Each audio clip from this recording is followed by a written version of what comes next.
of February 9, 2023 will reconvene at 7:30 p.m. For a flag salute, Tim, will you please lead us in the flag salute? Sure. And here we are, ready to begin. I pledge allegiance to the flag of the United States of America.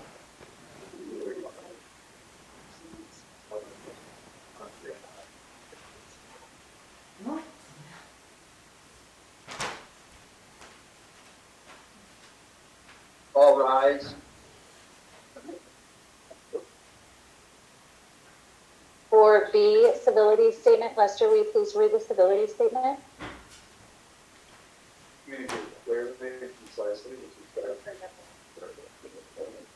Communicate clearly and concisely, respect for the time of others, listen objectively, carefully, considering the opinions of others, understand the counterproductive effects of disruptive, demeaning, and intimidating behaviors, understand and respect district policies and procedures, maintain a respect for the rich history of the district and the efforts of others who have served in the past.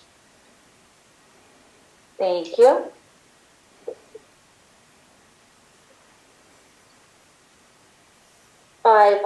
A, report of action taken in closed session. The board will report any action taken in closed session as required by law. There was no action taken. 6A, public comments, recognition, and reports. Please submit a request to speak to the Board of Trustees card located on the exhibit table for any agendized or non-agendized items to the superintendent prior to the meeting. Not more than 3 minutes are allotted to any one speaker, no more than 20 minutes on the same subject. The portion of the agenda is for comments, recognitions, and reports to the board and is not intended to be a question and answer period. If you have questions to the board, please provide the board president with a written copy and an administrator will provide answers at a later date. Do we have any comments? One public comment card.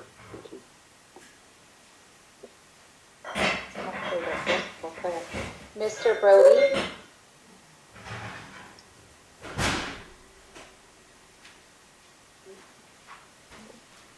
Go ahead and state your name, kiddo. Brody Beast, New York. And I don't really have a lot of time, so I won't be here to, say the comment, but I just wanted to do this invite for some incredible news that the VHS boys basketball team made it to round 2 of the playoffs. So that's a really huge accomplishment since we haven't had or gone along in the playoffs this long in a couple of years. And I just want to invite everybody that can be available and come out and bring the Mustang spirit. It's at the VHS High School tomorrow at 3:30. So if you can come, that would be outstanding. And then we feel the support in our team plays for the VHS students, staff, and the great community. And then I just want to give a personal shout out to Mr. Jorgensen, who has come to every single basketball game, and the whole team plays. That's all I just have to say. So thank you. Yeah. Thank you, Brody.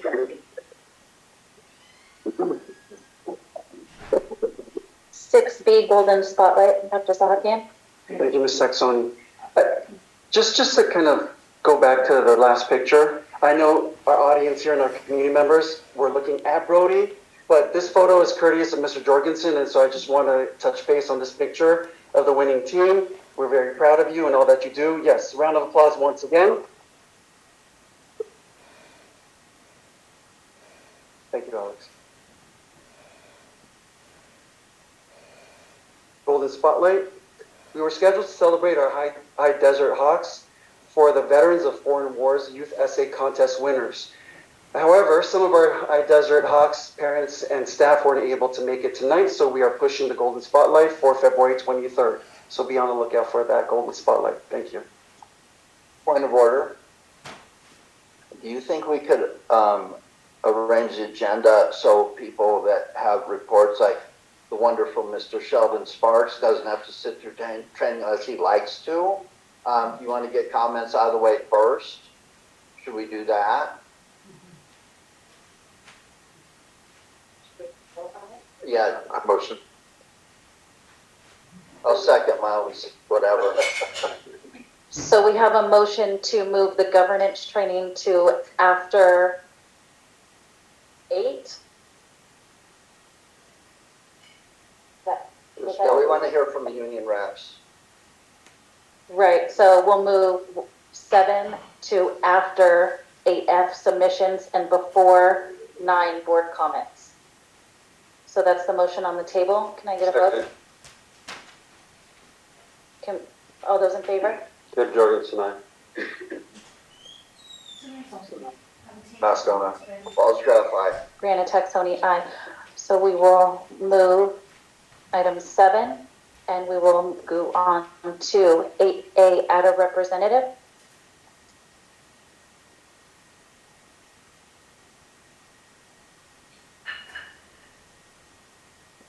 Good evening, how are you? Sheldon Sparks, Aadusd Representative. Thank you for having us here tonight. It's good to see you. First, I want to give a shout out to our counselors. This week is Counselor Appreciation Week.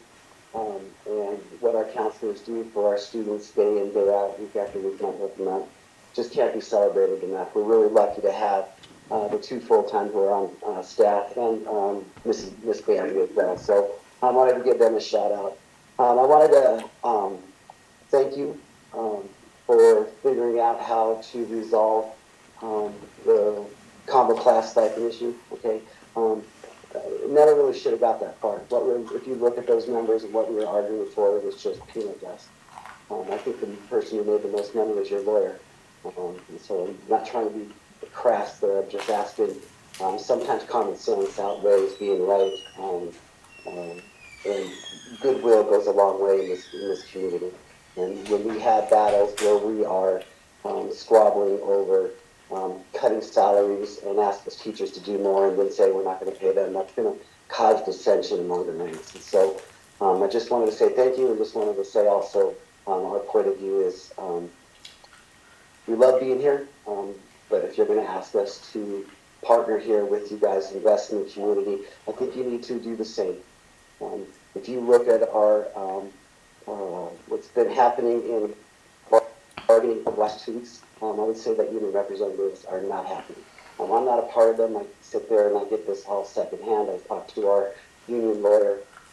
What you're offering right now is not even close to what other districts are. And so I hope that you understand that it's not about, it's about attracting new teachers. And we have teachers shortage, and we have other districts who are paying more for those same quality workers. What you're going to get left over are people who probably aren't the best teachers. They can't get the jobs at the other ones at the higher rates. So they're going to come here. This is a transitory job. This is a transitory district. And if you want to invest, you got to invest money. And when we sit there and we look at numbers, and we always talk about numbers, and we sit there and we look at 60% reserves, 70% reserves, we're up to 83% reserves. And the teachers are sitting there saying, well, how come your count is getting bigger and bigger and bigger, and you keep telling us we have to cut salaries, we can't afford this, or we can't afford to give you even what you're offering classified. And so it is tough to attract people in this district because of our wages. Okay? Most people who thrive here come here for intrinsic value. If you look at the good teachers in this district, they're not here for the money. But if you want to attract good teachers who, quite frankly, you're offending and chasing off, and I promise you, I'm not just sitting up here, I'm letting you know you're going to lose good teachers this year. Quality teachers who are pillars in this community, who make and help make this district run well and run smoothly. You can't replace those kind of teachers easily. And you look how long it took us to find a 5th grade teacher for Mrs. Trittel. How many think we have? Okay, you don't just sit there and put an ad in EdJoy and say, okay, hey, we want the best and brightest. The best and brightest are going other places because they can get $2 more a month. And again, I'm not sitting here trying to negotiate in public, but I am trying to tell you what you're doing to your union staff, what you're doing to ad members. Okay? How you treat others means something. Right? How you value them means something. How you communicate, how you treat, that means something. It goes a long ways. And so right now I want you to know this district is communicating. What Mr. Mercer did last week at the last board meeting, or I'm sorry, at the last union representation meeting, that was misogynistic. Okay, what he said to our lawyer was offensive. And And I get it, he was on his way out, but if he was here tonight, he'd get an earful. Because you just don't treat people that way. Especially people who give their time and their energy and their effort to advance the cause of people who are working here. All we ask is that you treat us with respect and treat it and pay us a fair wage. And if you can do that, we're going to have no issues. But if you can't, if you keep treating people poorly, you get what you deserve. And I appreciate each and every one of you. And I'm sorry I have to come up here and say these hard things, but nobody else will hold the mirror up to you. Nobody else will sit there and hold you accountable. And so sometimes ADA members have to remind us that we're partners, that we make this machine go, not just teachers, but all of us. And we have to be pulling in the same direction. Thank you for your time, and have a good day.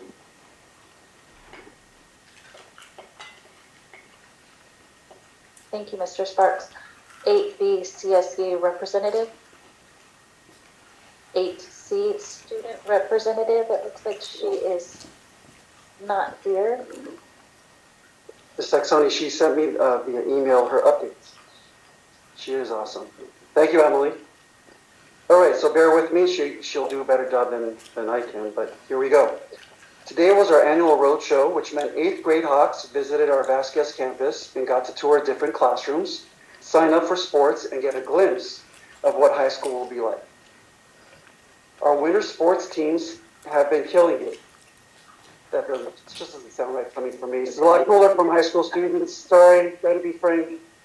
Our girls soccer team had a CIF game Monday against Little Rock. Although they were not able to take the win, they still did amazing throughout their entire season. Congrats to the girls and Coach Terry.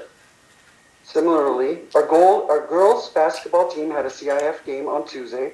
They too gave a valiant fight before, but were unsuccessful in winning the game. After years of not having a girls basketball team at Vasquez, we made it to CIF for our first year back, and the girls made Vasquez history, pulling off the most wins in the season for girls basketball. So congratulations there. And as Brody said it very well, our guys basketball team will be having their third CIF game this Friday at home, so be sure to come and support. Thank you, Emily.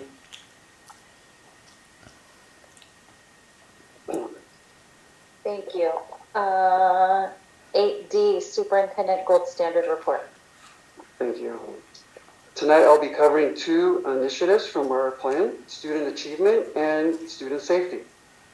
First off, student achievement. On Tuesday, February 7th, Meadowlark celebrated the first 100 days of school. Both students and staff were dressed up as older folk. I was very careful with the wording there. Ms. Moynihan and I went from class to class celebrating the 100 days of learning and thanking our wonderful teachers for their hard work. Keep up the good work, everyone. It was very interesting because I went in the 2nd grade class. I don't think Ms. Moynihan heard it. I had a 2nd grader turn to me and say, "Hey, I like your costume." I didn't have one on, as you can see, but then claiming I'm an older folk, but it's all good. Gotta appreciate that. Anyway, moving forward. Thank you for the pictures, folks. Student achievement. Like Mr. Sparks mentioned, this week is National Counseling Week. It is being celebrated from February 6th through the 10th to focus public attention on the unique contribution of school counselors within the U.S. schools and how students are different as a result of what school counselors do. As a former school counselor myself, my hat's off to Tiffany and Nicole. At this time, we would like to publicly thank and recognize our district's dynamic counseling team of Nicole Salcedo and Tiffany Caseta. You are appreciated by the community, staff, and peers, and most importantly, by the student body. Thank you, thank you, thank you. Yes, applause, applause, applause. Thank you. Okay, moving to student safety. Oh, Tiffany might be on. Alex, I'm not sure if she wants to say a few words.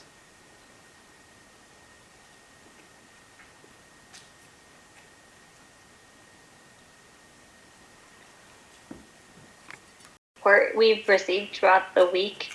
Our staff has been showing their appreciation and we really feel the love.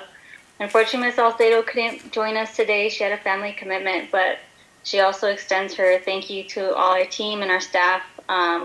What we do is also a reflection of your support to our team, and we couldn't do it without you guys. It's been a tough year, as you all know, but we're really happy to have our team behind us, and thank you to the MTSS team for all of your support, and to our district as well for your continued support for counseling.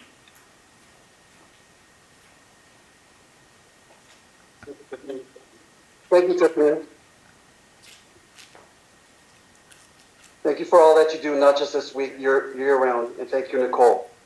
Moving forward to student safety, a brief update on solar panel construction. Solar panel construction has begun at Meadowlark as well as High Desert, respectively, with the installation of fencing around the panel areas.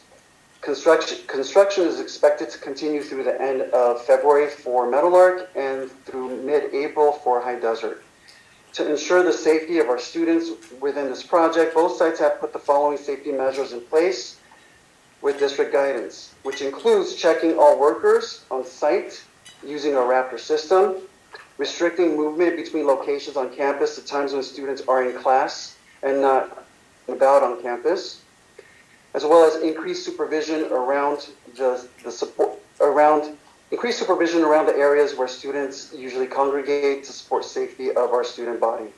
Lastly, Vasquez High School is still under DSA review, so they'll be the third in line for the solar project. We'll keep our community in the loop as far as information as we move forward with the projects. The next item that I have, charter bus services as well as our transportation department. I'll start with the charter company on contract with the district that we currently use for field trips and athletic trips. The company is called American Nation Tours. We chose to do business with American Nation over other companies. One, their rates were lower than other charter companies that we've used in the past. They have a variety of size buses to accommodate small groups as well as large group trips. Within athletics, things changed last minute. We know with the schedules, games get canceled, times and locations might get changed. And American Nation has never charged us for a cancellation or an additional fee for last minute changes, so we're very appreciative of that. As far as our own dynamic transportation department, we've made many strides in the last couple of months. Transportation has been aggressive in their recruitment and processing of new drivers. 5 new drivers will be joining the transportation team to make a total of 9 drivers as part of the team, the most that the district has ever had.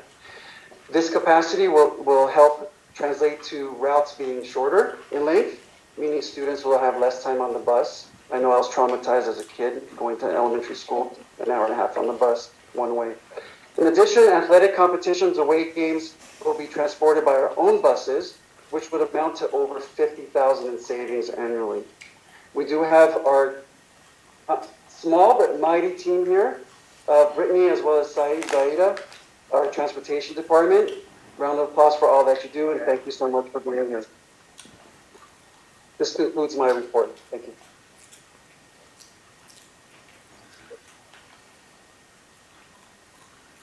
I have been asked to ask for board comments. So, Tim, do you have any comments? Well, so first up, Brody cuts himself a little bit short here, so I'm going to fill in the blanks. We're not on board. We're not on this board comment. Oh no. It has to circle around and comment on what we're talking about now. Yeah. Okay. Thank you.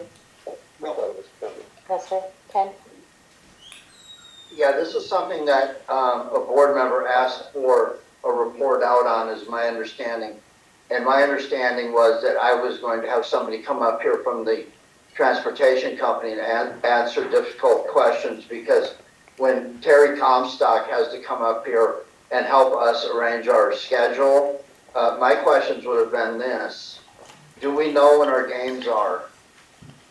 Does anyone know when our games are? How far in advance do we know when the games are? Usually like a couple weeks, or sometimes, the times change, so they send out the request form. But usually like 2-3 weeks in month. So, yeah. so It's all when we set up, Brody, when we set up the season for the basketball team, right? We don't do it like 2 weeks ahead, right? I guess I'm asking a student to run the program for me, but that's okay, you're my first choice. What I'm asking everybody is, do we know when the games are? And when do we know when those games are? Yes. So we know when the football schedule is, for example. When would we know when the football schedule is? Beginning of the football season, all right? No, they're not 100% and they start constantly changing. There's a tentative schedule given out well ahead, and then those schedules can change up Thank you until for that sharing. day. I didn't know when we didn't tomorrow. This gentleman, I guess, is the running the transportation department. So the superintendent is the one that runs this district. So I don't run staff. I don't run you, sir. I don't tell you what to do. Don't be confused. What I'm asking here is when we know when the schedule is, when we put our schedule together and hand out the little cards and say, hey, we're going to be playing homecoming here and da-da-da. I understand things change.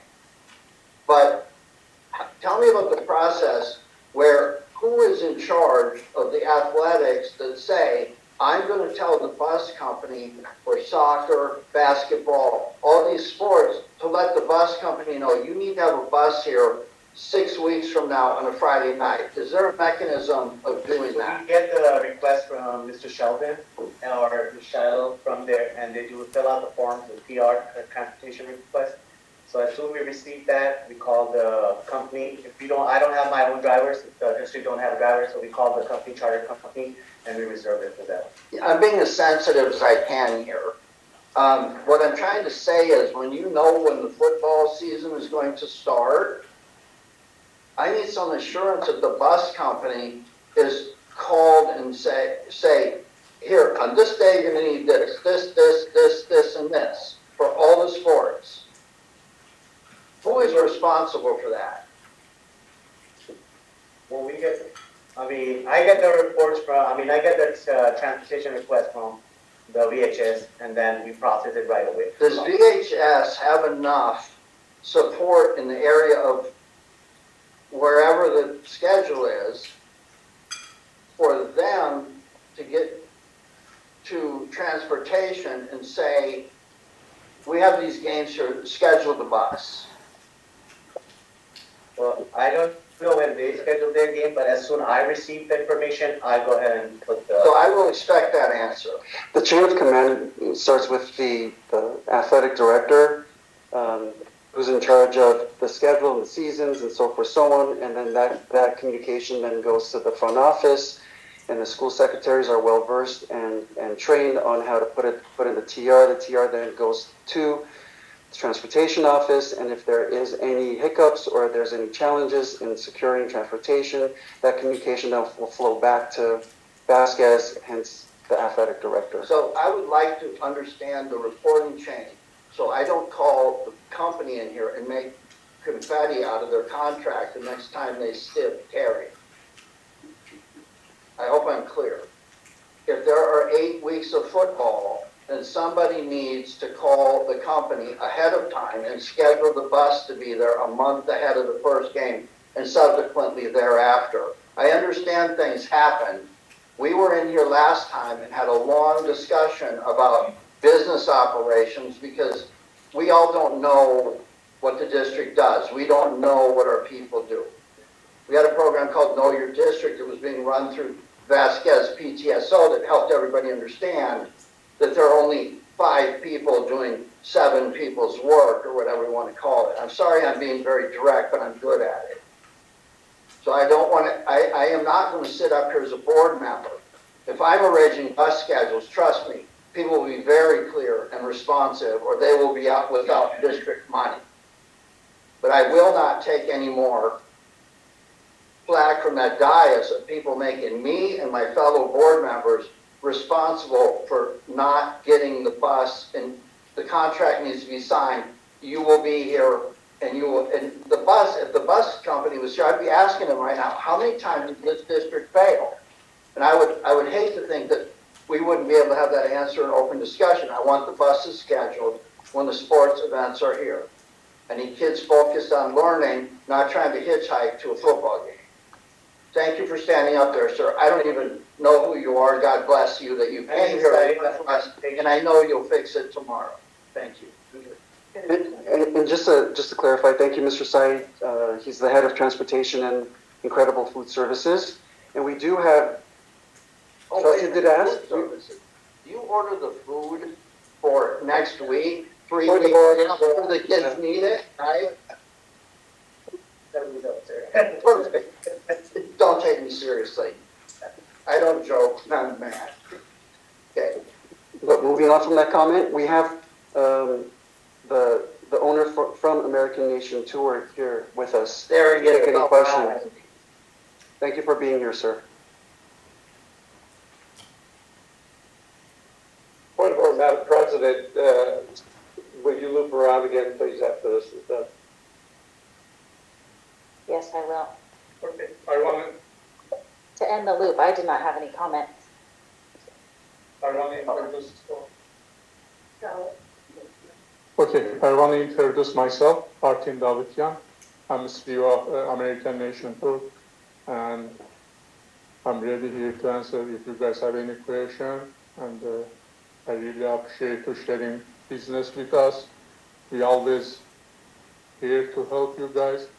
We receiving like sometimes last minute requests, like week in advance. We are always trying our best to cover your requests as much as possible. And I'm ready if you guys have any question. We have different kind of fleets, and the officers told you guys we're not charging you guys if you're receiving like last minute cancellation, because we respect what you guys doing with us. It's both sides. You helping us, we helping you guys, and we really appreciate that. Okay, we'll go ahead and loop around. Okay, Tim? so, welcome. I just want to clarify, where is your distribution point where your buses come from? Okay, our location, bus parking lot located in Sun Valley, but our main office located in Sunland. Okay. Like about 45 minutes away. Like. All right, so to provide some clarification, because I misunderstood the discussion here, that when transportation, athletic schedules are usually completed during the summer months for all of our fall sports and winter sports. Spring sports are usually completed by the end of the fall sports season, because we have to negotiate with we know league, but we have tournaments, and there's a whole bizarre thing. And that all comes out of the athletic department from our high school. And to me, and I did this for 6 years, the athletic department submits all of their schedules to their coaches. Coach Terry does an exceptional job with soccer because he actually does the schedule, because he knows all the players in the valley, and he knows all that. Terry's done that exceptionally well for about 18 years. He submits it to the athletic department, it gets approved, everything's set. So the schedules are set before school starts for fall and winter sports. Spring sports can continue to negotiate through the Christmas holiday. They got to be done by then. Transportation requests are made 3-4 weeks before their need, because we have bus drivers that usually can handle it, but we know that sometimes buses are sick, they're not here, and then we have to rely on services like yourself. And appreciate you coming and doing the things that you do and affording us the opportunity that when we have misunderstandings or traffic or whatever, or breakdowns, these things do happen. It happened to me in all 3 of my sports that I coached for years. And sure, it's frustrating. And we had to rely on parents to help out, but that's the fortunate thing that we have with this district, is that when we have these occurrences that are not planned, they're not intentional, they're not because somebody didn't want to do it, something fell through the cracks, that we can adjust and we can come to services like you can provide to our student athletes to get them at their appointed time and place, so that our sanctioned events that are difficult to reschedule, and oftentimes we can't reschedule them because you got to coordinate with the other schools, that we rely on you to come here on time and do your best. And things have happened where we've We've had buses that didn't show up. We have bus drivers that can't make it. Things happen, but we want to appreciate your work there. So Mr. Paulsgraf asked the question about scheduling. Scheduling is done in summertime. And so before school starts, the athletic department knows what the fall and winter schedules are going to be for those two big seasons. And then the springs are done before the Christmas holiday. Then our transportation department, coordinated through our school offices, submits transportation requests 2 and 3 weeks in advance so that we can accommodate those with our own personnel. And when we can't, because of scheduling, then we rely on services like you provide to us. Thank you for your service. I appreciate it. Thank you. Thank you. God bless you guys. Thank you. Well, there might be some other questions. Go ahead. No, I don't have any questions. Thank you. Thank you for showing up. If we were to communicate our entire schedule of needs for like the entire school year, would we receive better pricing? Being honest with you guys, I'm doing my best, and I'm charging much less than other clients. You guys, I already lowered the price as much as possible, because on the other side, I care about my employees as well. My drivers get paid on time and doing their best. Thank you. Sure, thank you. Okay, so you seem to be the kind of guy that shows up. You're here. So what I'm telling everybody is I'm not catching the detach about why the tragedy where coaches have to come in here and yell at the board because buses don't show up. I'm missing something. What am I missing? That's only happened in a couple of incidents. It doesn't happen all the time. One time it happened because I think they have some emergency. That's happened, and I think it happened one more time. And I think that's it. So like my count is 5 over 4 months. No. 2 months, 4 months. 2 times. Okay, I have the document. You know me. So how many trips would we typically take of sports teams in 2 or 3 months? Then we do average like 3-4 games a week. Like multiple sports, right? Yeah. That's what I'm saying. So I'm trying to figure out the frequency distribution of what this problem is to the point where there is yelling going on from that podium. So it doesn't seem to be significant to me. People get sick. Did you hear about the nationwide bus driver shortage, sir? Did you hear about that?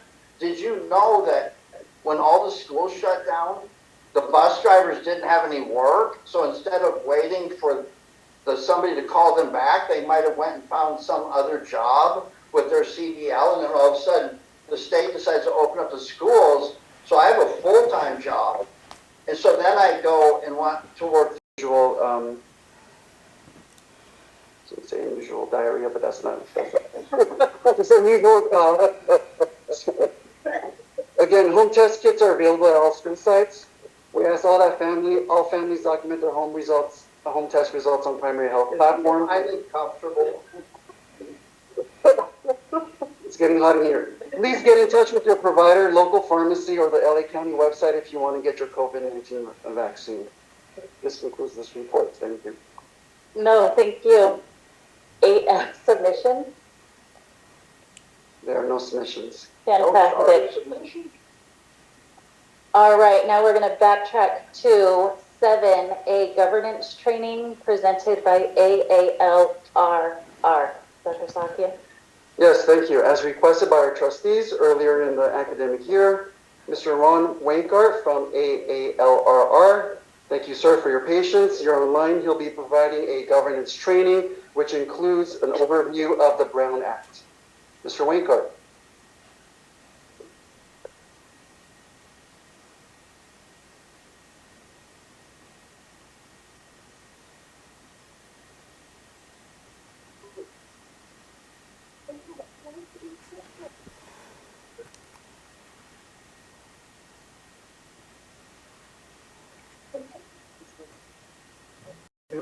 You heard my introduction.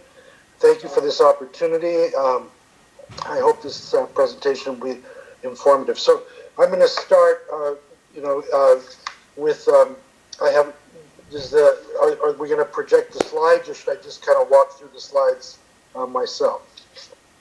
Yes, we'll be sharing the screen with you, Mr. Wankar, so that you could go ahead and project the slides. Okay. Han, could you tell us your function and light, please? I'm sorry, I couldn't hear that. Could you tell us your function in life? What is your specialty? What do you do with your firm?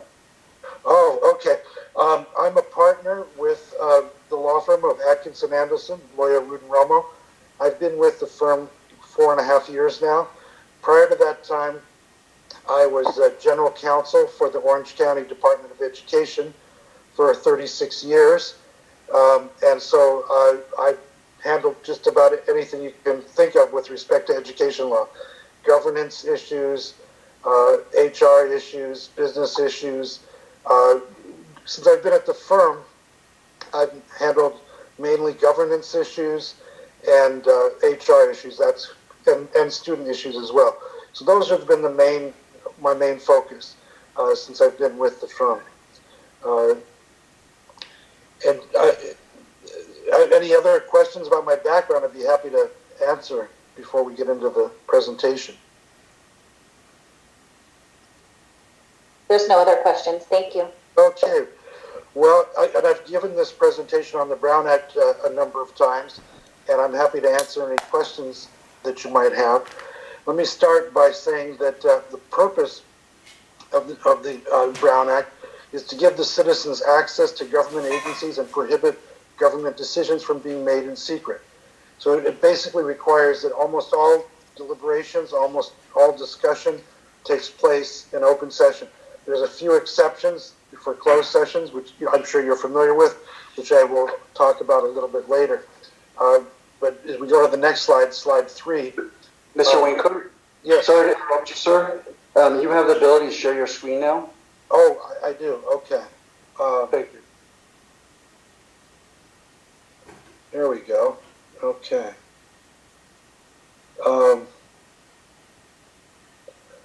Okay, it says share content. Let's see, photos, iCloud Drive. Let's see. Han doesn't look like the kind of person that puts people in prison. Let's see here.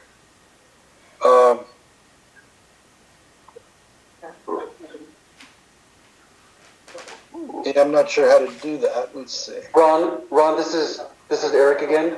If you want to send me your condensed presentation, the one that we're going to be reviewing today, to my email.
Okay, let me step out and send it from my laptop because it's not sending from my phone. I'll be back in just a minute.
I sent the Brown Act PowerPoint. I don't know if you can hear me, but Yes, Mr. Wingard. So we'll be projecting for you. yes. So whenever you're ready to move to next slide, just let us know, and then we'll go ahead and the presentation along. Okay, thank you. Appreciate that. Thank you.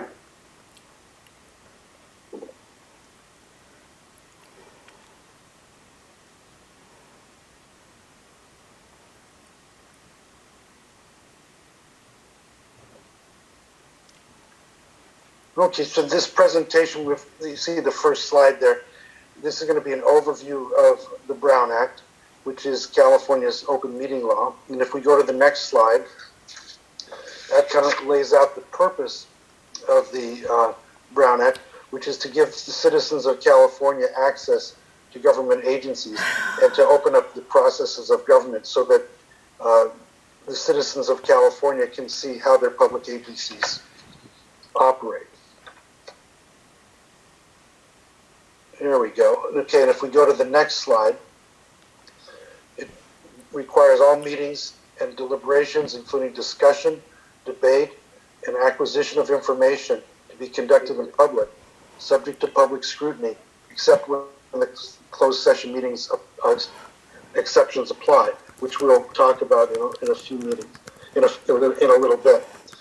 It doesn't apply to meetings of employees of public agencies. So I get that question quite a bit, but it doesn't apply. So now if we're on slide 4 now. This is when we talk about a meeting is defined as any congregation of a majority of the members of the legislative body at the same time and place to hear, discuss, deliberate upon any item. So that's a very broad definition.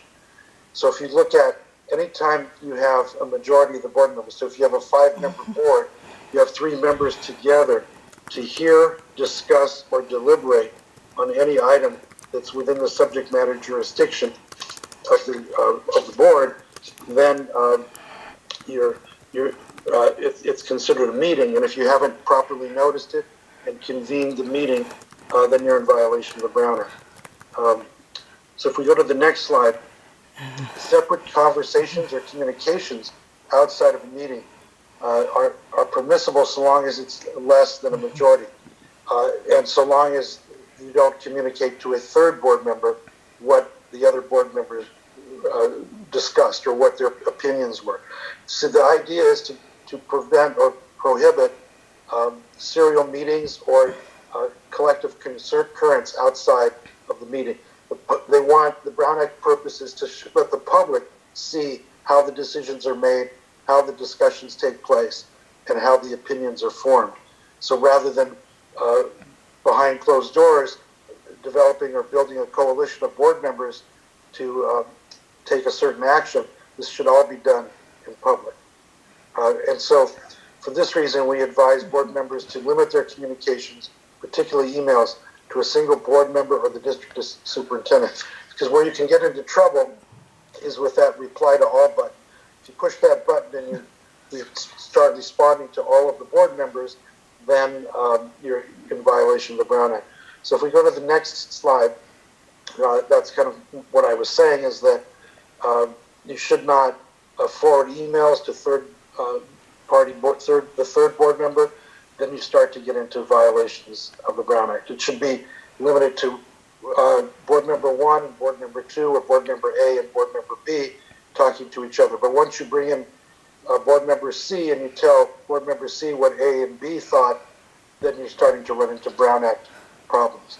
So in this slide here where I say board member A sends an email to board member B, and then board member B responds to board member A and copies board members C, D, and E, now you have a violation of the Brown Act. So we go to the next slide. They're off center. Look at this. Look how off center they are. Another example would be board member A sends an email to board members B, C, D, and E. And board member B responds to board members A and copies board members C, D, and E. If board members C, D, and E respond, then the Brown Act is violated. So you can't have these serial conversations through email or text messages or social media, whatever means that would be a violation. So as soon as there are 3 of 5 or 4 of 7 board members participating in a series of communications on any item of business that's within the subject matter jurisdiction of the board, which is pretty broad, then you have a violation of the Brown Act. So the next slide talks specifically about social media, and it talks about the fact that you can go on social media and you can answer questions from the public, you can provide information to the public, and you can solicit public input from members of the public that's within the body's jurisdiction. But those have to be separate conversations. They cannot involve other board members, because then you start to get a violation of the Brown Act. So if you go to the next slide, what I was saying is you can't have a majority of the board, 3 members, discussing among themselves, business that should be coming before the board at a board meeting. So you have to be very careful about getting on social media, and then if you start communicating with other board members, and it goes beyond just one board member, now you've got 3 involved, then you've got a violation of the Brown Act. Okay, so we go to the next slide. There's some exceptions to the definition of a meeting. So as I mentioned, individual contacts or conversations between members of the board are not prohibited. So you can have a one-on-one conversation. And then let's go to the next slide. The majority of the board can attend like social functions and public meetings of like the city council, the board of supervisors. That's fine. But you cannot discuss among yourselves school district business. So let's say you go to a board of supervisors meeting and you have a majority of board members there. Our recommendation is don't sit together, because then that's going to increase the chances that you're going to start to have a conversation. And then you might start talking about school district business. So for example, if the board of supervisors is discussing a zoning change in your area, and it might impact one of your schools, and you start, 3 of you start talking about the impact of that zoning change on a particular school in the district, now you're talking about a violation of the Brown Act. So let's go to the next slide. So this also is another exception, open and publicized meetings. This would be like the Board of Supervisors, City Council, that type of thing. Same issue. If you're sitting together and you start talking about the issues and how they might impact the school district, then you're in violation of the Brown Act if there's a majority of board members. And the next slide also discusses this, talks about purely social or ceremonial issues. There's all kinds of public events that you might be invited to. You can certainly attend, but same admonition. You need to make sure that you're not discussing school district business while you're at these events. And more people have telephones where they can record you, they can take video of you talking, and so we've had a few situations where members of the public have taped what board members are saying and then alleged a violation of the Brown Act. So that's the caution there. This next slide talks about all actions must be taken by the legislative body in open session unless authorized in closed session. So that's the basic general rule of the Brown Act.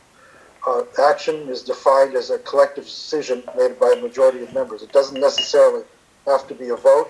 That's usually the way it's done. That's the best way to do it. But sometimes collective decision is made by consensus. You have a discussion, and let's say you want the superintendent to bring back an issue at the next board meeting. You kind of have a discussion, everybody agrees, you don't take a formal vote, that's fine, but that meets the definition of action. And so you can't take action by secret ballot. The public has a right to know how each board member voted on a particular item. That should be indicated in the minutes.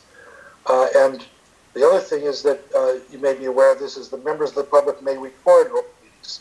So they have the right to record it so long as they're not disrupting the meeting.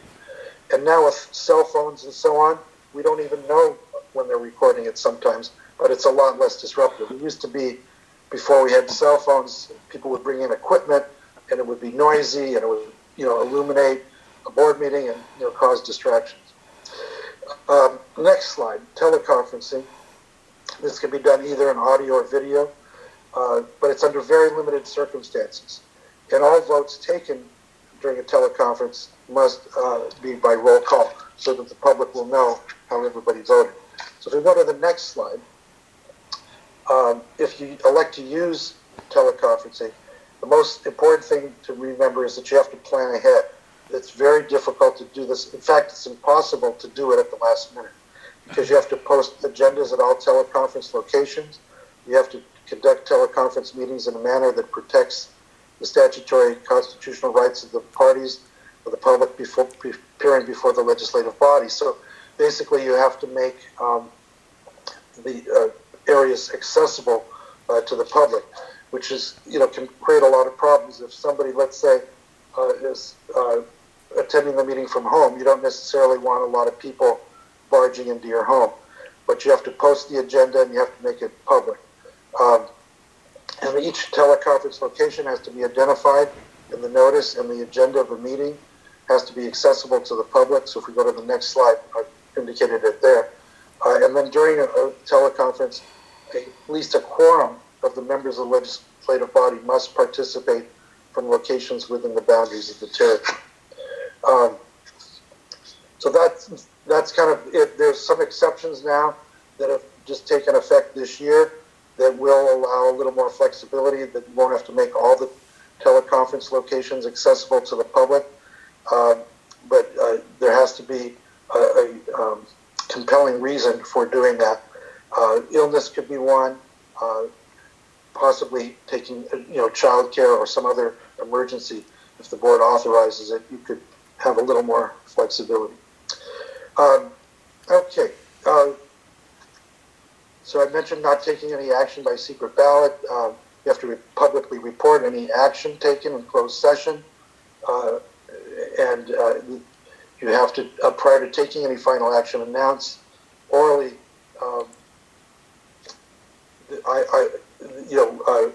that you're going to go into closed session and the reason you're going into closed session.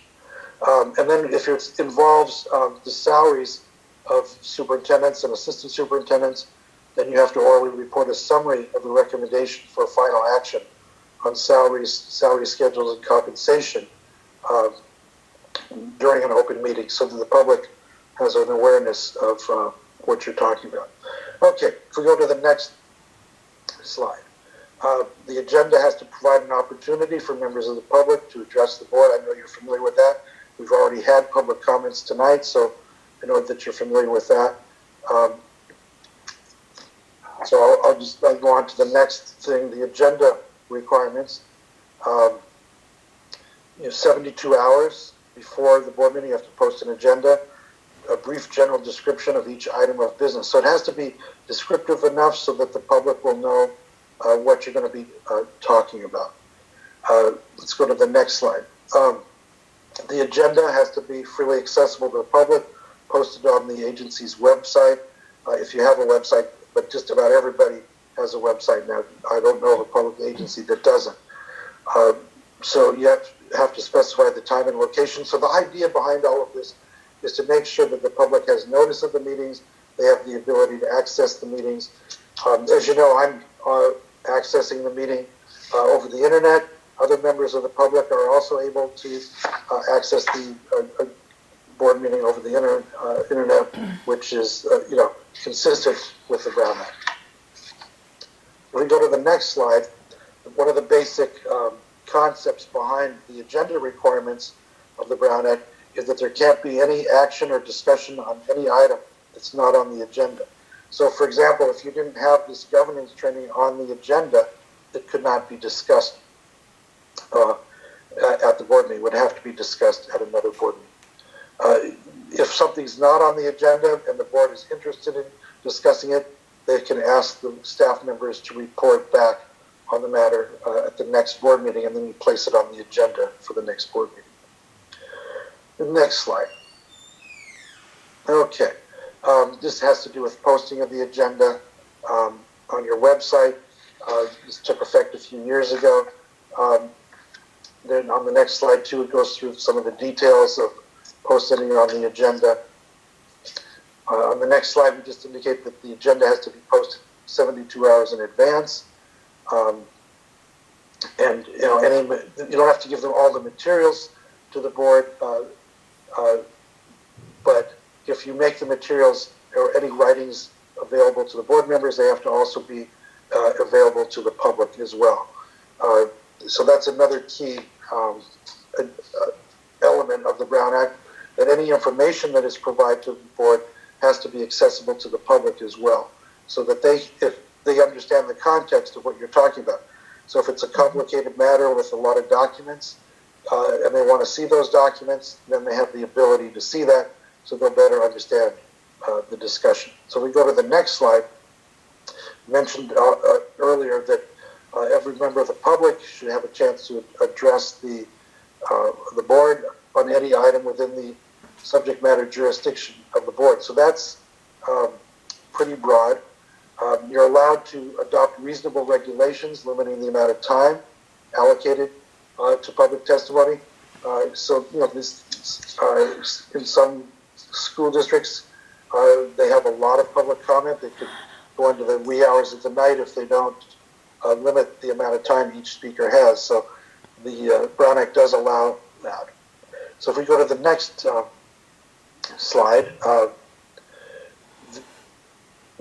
they've added this, for non-English speakers, they added a provision that says that you must double their time if they need an interpreter or a translator, so that they have the same amount of time basically as an English speaker. So that's a requirement that comes up now and then at board meetings, and something to keep in mind. The other thing to keep in mind about public comments is you cannot prohibit public criticism of policies, procedures, programs, or services of the agency or the acts or omissions of the legislative body. So sometimes people get up and they want to criticize one of the employees of the district or some policy that you have, and that cannot be prohibited. Okay, if we go to the next slide, and by the way, if there's any questions as I'm going along, feel free to jump right in. Special meetings. Special meetings can be called on 24 hours notice. You must post the agenda for the special meeting on the website, and only the business litigation. And then if we go to the next slide, you also can go into closed session for the employment, evaluation of performance, discipline or dismissal of public employees, or to hear complaints or charges brought against an employee. So that's a fairly common one. And then if we go to the next slide, evaluation of performance also is something that you can discuss in closed session, including the consideration of the criteria for evaluation, consideration of the process, etc. So that's, when it comes to personnel matters and evaluation, you have a fairly broad scope there as far as closed session. And if you go to the next slide, however, when you get to this discussing salaries and the level of the salary, then that needs to be discussed in open session. So that gets a little tricky, but when you get to the last part, let's say you're discussing a positive evaluation, when you get to the next part, you go into open session, and then you discuss salary, possible salary increase, or whatever it may be. Now, the exception to that, if you go to the next slide, is if there's a representative who's acting on behalf of that employee, maybe the superintendent, assistant superintendent. That usually takes place in the larger districts, and then there can be a discussion in closed session with the representative as to what that compensation will be. But the final action still needs to be in open session. Okay, if we go to the next slide, I'm sure you're all familiar with this. In closed session, you can talk about salary negotiations with your bargaining units, so that you can discuss the position that the board is going to take with respect to negotiations, and then you can instruct your representative on what your position is going to be at the bargaining table. So I cover that on the next slide as well. The purpose is to, instruct your negotiator on negotiations with respect to negotiations, so that you can indicate by consensus what direction you want that to be. You can approve a tentative agreement, but any formal approval has to be reported out in open session. Okay, next session, next slide. You can also talk to a designated representative in the form of fringe benefits. You can talk about the discussion of available funds and funding priorities, but only insofar as it relates to negotiations. You cannot discuss the budget in general in closed session. And a few years back, a district that I was working with got into trouble because they were discussing a layoff in closed session, and they were discussing how they had to cut the budget. And while they were in closed session, they decided that they would close one of their alternative schools to save money in lieu of a layoff. And then they reported it out in open session after the closed session, late at night when nobody was there. It got put in the minutes, and then it was discovered by the local newspaper a few days later, and ended up in a lawsuit. And the court ruled that that discussion about the budget and budget priorities should have taken place in open session. Okay, so the Brown Act lays out a recommended format for closed session, and then what I've done in the next few slides is show you the language for those recommended closed sessions. So I'll kind of walk through them fairly quickly. They're somewhat self-explanatory. So the other exception is to meet in closed session with your real property negotiator. If you're going to maybe sell property, buy property, lease property. So this is the language that's recommended in the Brown Act itself. So if we go to the next slide, when you're meeting with your legal counsel regarding litigation, if it's existing litigation, this is the recommended language in the Brown Act. And if you use this language, it's considered a safe harbor. That, if somebody sues you, but you've used this language, the court, it's presumed that this is sufficient and complies with the Brown Act. So that's existing litigation. The next one is anticipated litigation. So if there's, and I won't get into all the details, but you should rely on your legal counsel to advise you as to whether there's sufficient facts or circumstances to justify going into closed session for anticipated litigation.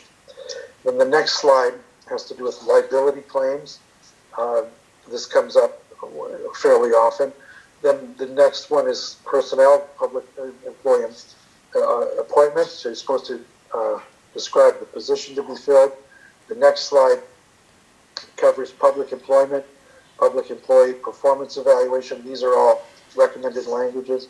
Public employee discipline, dismissal, release. You don't have to indicate the position, which makes sense because you don't want to embarrass somebody, particularly if you decide not to take action or you don't think any action is warranted. And then the next slide has to do with the conference with labor negotiators and the information that you have to put on the agenda for that. Okay, next slide. This has to do with public report. I mentioned this earlier, that you report any action taken in closed session. The report can be orally or in writing. And then, of course, it should be recorded in the minutes if there was action taken. Okay, then the next slide covers some sensitive issues, but something that you as board members you should keep in mind. When you're in closed session, that's confidential information that should not be disclosed. So if you have an employee who discloses that confidential information, then that could be grounds for discipline. It could be grounds for further training of that employee. but that would be a breach of the Brown Act. And then, but it's not, if somebody believes that the closed session was improper, so they make an inquiry with the district attorney or the grand jury, then that's not a violation. And in the interest of time, I didn't include any slides on what happens if there's a violation of the Brown Act, but I'll just quickly say that there are criminal penalties for violating the Brown Act, and the district attorney can get involved and bring a criminal action after, but they're required to give written warning to the district first and give the district an opportunity to correct the mistake. There's also could be a civil lawsuit from a member of the public over violation of the Brown Act. Then the next slide is something that's unfortunately coming up more and more frequently now, and this has to do with disorderly conduct during open meetings. More and more we're seeing this, particularly during the COVID pandemic. We saw a lot of people protesting and interrupting or interfering with the meetings. So this allows the meeting to, the board members to remove individuals who are willfully interrupting the meeting after giving them a warning. And then you can order the meeting cleared and continue the meeting, but you can't bar members of the news media from being there unless they're causing the disruption. So unfortunately, during the COVID pandemic, I was at several board meetings where we had to clear the room, and we even had one where we couldn't clear the room, so the board had to move to another room and conduct the meeting in another room, and then just video the meeting so that the people who were protesting couldn't disrupt the meeting anymore. So I know I kind of covered a lot of information and a lot of territory, but why don't we open it up to questions, and be happy to answer any questions that anybody might have. All right, we'll go ahead and circle around and start with questions with Tim. Okay, Tom? Yeah, just a question on agendizing. I think you were present when we were starting conducting the meeting today. So, for us, say we had a little discussion on buses that was under the superintendent's report. I know that a board member, we had a motion to have that agendized, but it didn't appear on the agenda that way. Now, should that have been on the agenda, or did we? See, that came under the superintendent's report. I have a copy of the agenda here, so I'm just kind of looking at it. Came out under superintendent's report. Yeah, under, is that 8D, superintendent, the gold standard report? Yeah, I mean, I guess my question is, how much latitude do we have under superintendent's report to have discussions about particular items? Well, you do have some latitude, and the superintendent did report on the transportation issues. My suggestion or my recommendation would be, if you want to get into more depth, particularly about specific complaints, it's best to put it on the agenda specifically. So for the next board meeting, you could put on the agenda discussion about, transportation department or contract with, the outside transportation firm or something along those lines. That would really cover it, and it's actually be better to do it that way.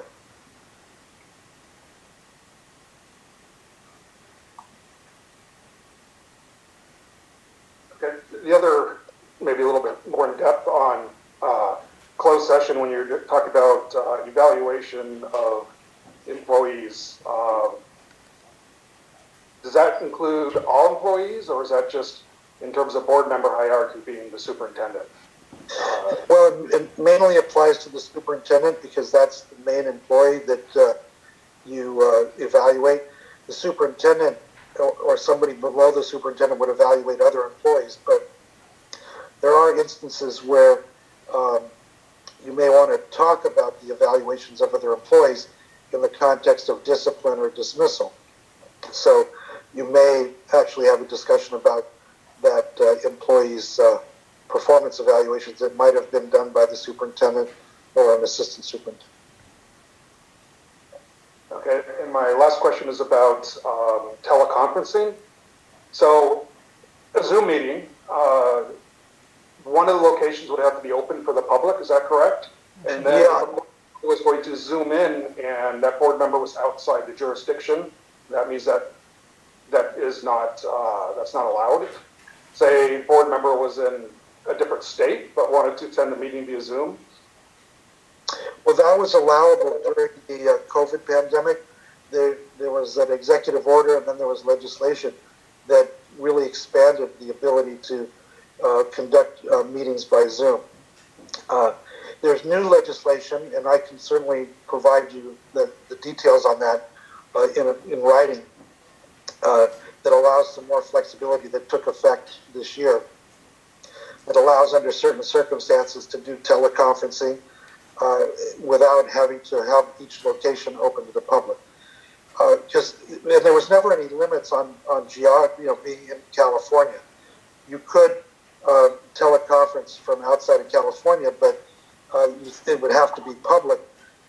So sometimes a board member would be at a hotel, let's say, out of state, and they would have to, post the agenda there, and they would have to make it accessible to the public.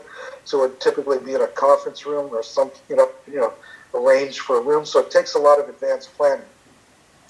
And then sometimes it's a matter of privacy. You don't always want members of the public to know where you're going on vacation or why you went to a particular location, because maybe there's a family issue or a family illness. And so that, made it difficult. So this new process that's just taking effect does allow for not requiring accessibility to the public in these locations if it meets the criteria. If it's an emergency or a hardship, then and the board approves it, then you can participate remotely. And I can provide you with that information in more detail if you'd like. Okay, thank you. Thank you for your time. No questions. Ron and Stan, I think the public's picking up that we might know each other pretty well. Sure, yeah. I never see that. I got some doozy theoreticals ready. Okay. So let's say that there's somebody in the audience that thinks that they should be up here instead of me, and they're constantly texting, and they can do that. They can text. But let's say I'm up here constantly texting. Are those texts a matter of public record if the meeting has been called to order and has not been ended? Well, there's available to the public. There's a couple of issues there.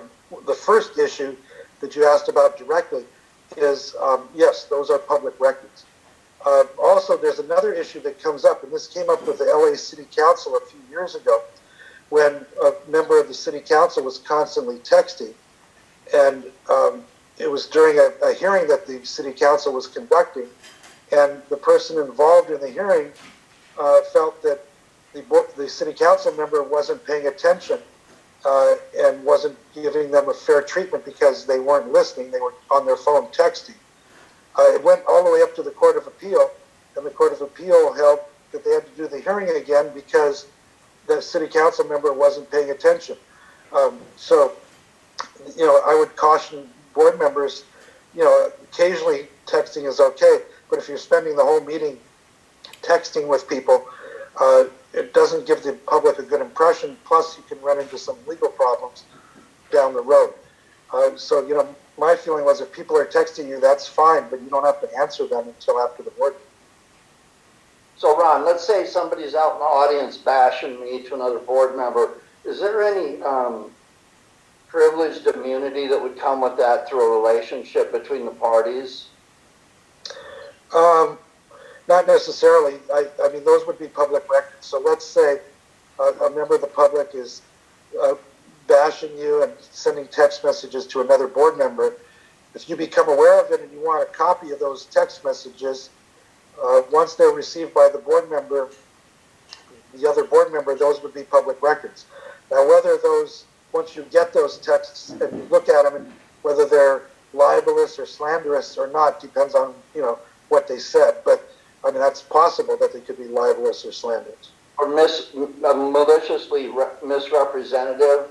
So in other words, let me make this real clear. If my wife is out in the audience and I'm bashing on Tim back and forth, and they discover that, will the district defend me in a malicious misrepresentation suit? Would they have any reason to do that? Would the taxpayer take the hit for money that's supposed to be spent on kids to defend somebody doing this?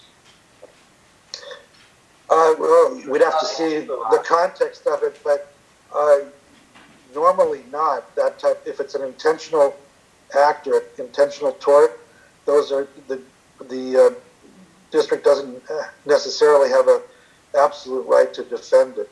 But we'd have to just see the context of it. So we would agree that like local politician immunity drops off the table when you start getting way out of your lane on doing stuff that is just not even of a stretch of it that you wouldn't feel was under the protections you're granted as somebody that sits up here in good faith, I think is how I'd summarize that. Well, to be libelous or slanderous or defamatory, it'd have to be more than criticism or even severe criticism. It would have to be accusing somebody of a crime, and it would have to be false. Building a fictitious political platform, maybe. Let's move on. Ron, okay. How much pillow talk privilege do I have where I heard something really juicy in closed session about them kids down the street that I've always had a problem with, and geez, I remember as to possible disciplinary, corrective, legal actions. Well, are you talking about an employee who he names? I'm talking about a board that would think that every time somebody comes into closed session with a student or an employee issue, that board has to provide input on what they think the person did or didn't do, or whether they're my friend or not, or how we become involved in ongoing issues that are under the superintendent's control in closed session. Tell us about that. That's not a black and white issue. I mean, the board is the employer, so if the superintendent, you basically rely on the superintendent's judgment. The superintendent has to decide whether it rises.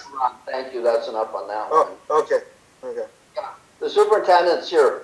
What I'm getting at is I don't tell the superintendent on how to discipline a student. I don't advocate or condemn students or employees or anything. That's my point here. Negotiations, Ron. When we're talking about ongoing negotiations, and let's say there's someone at the podium talking about how poorly the negotiations are going, should I make a comment if I believe they're not going well, if the negotiations aren't closed? Well, if you're referring to the comments that were made by the Teachers Association president earlier. Made in a comic book that I was reading when I was 7 years old in Mississippi. Should I be making comments as a board member during an ongoing negotiation, either to influence them or not outside of closed session? I would recommend not, but I wouldn't say it's a legal violation, but I would say that's not the best practice.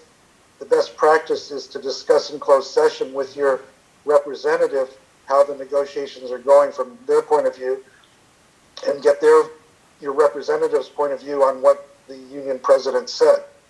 But it's not a violation of the law for you to make a comment, but I would recommend against it. Good. And finally, Ron, I see some governmental agencies, not the one I work for and hopefully not the one I serve on here, who will tell people you need to fill out your speaker card for something that's on the agenda at the beginning of the meeting.